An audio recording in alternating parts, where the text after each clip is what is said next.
Cliff the Rocket Man here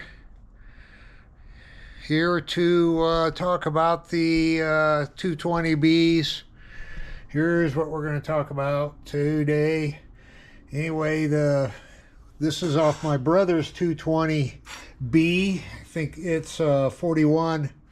Anyway, he wasn't a video. Well, a couple of videos ago, I did a showed you two 220Bs. One was mine and one was my brother's, and he said he wasn't in any hurry, so I decided to try to redo some of these parts. So I thought I would show them off a little bit and give you a few hints of how to do it. So first we'll start with the tank or the font. As you can see, it's not perfect by any means, but this particular font, you can see all the dents in it, but about a quarter of the nickel was gone off it, so it was right down to the brass, and you can see a little defect there. That's from having the anode too close to your project there, and that's what happens. This smoothed out all right. For a DY project, it turned out all right. I had to rotate it quite a bit in different directions to get it to completely plate, but turned out pretty doggone good considering what I started out with. If you go back through some older videos, there is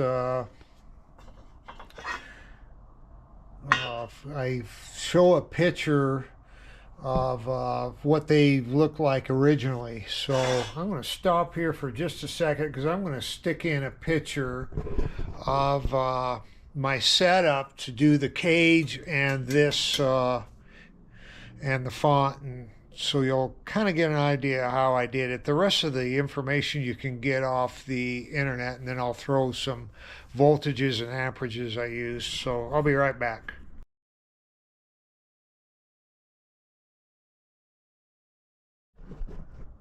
Okay, back at you. Like I say, I'll throw that video or that picture in there. Okay, on to the collar. Here it is.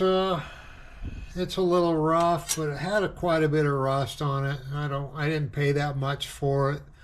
So, but right here, it's actually pretty shiny there. So one thing about nickel is it doesn't fill in any kind of defect. If it's pitted with rust or scratches, you're going to see it right through the nickel. So I think that's a whole nother process to try to fill that in. But this just wanted to make a couple really nice camp lanterns out of some old 220, beat up old 220Bs. Okay, on to the cage. Now, I did this in zinc. Originally, they looked like they were zinc, every one I've seen. Granted, it isn't very shiny, but there it is. Zinc is not that hard to do. Just requires a different, slightly different voltages and amperages, and of course a different solution you put it in. But there it is. I don't think that'll ever rust again. So that's the three pieces I wanted to show you. Now, as far as some amperages, the font, I think I ended up at 7 volts and 6 amps. Now the cage, I did it at 5 volts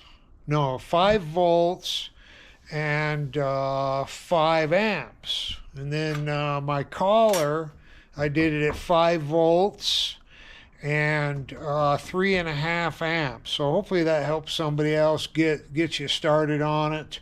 The temperatures varied. I usually try to keep my solutions at between 110 and 120, and it just requires a lot of rotating and back and forth I only have two anodes in there, and apparently I need to come up with some kind of grid of some sorts to make that process go a little faster. But it's live and learn on these. So anyway, hope you enjoyed it. Thanks for watching. Cliff out.